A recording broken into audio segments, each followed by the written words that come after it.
You ask Tiger to solve. This deals with linear equations with one unknown. The final result is m equals -2. Let's solve it step by step. Group all constants on the right side of the equation. Subtract 2 from both sides.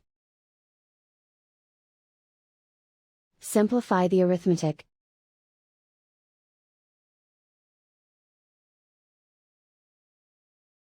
Isolate the m. Divide both sides by -3. Cancel out the negatives. Simplify the fraction. Move the negative sign from the denominator to the numerator.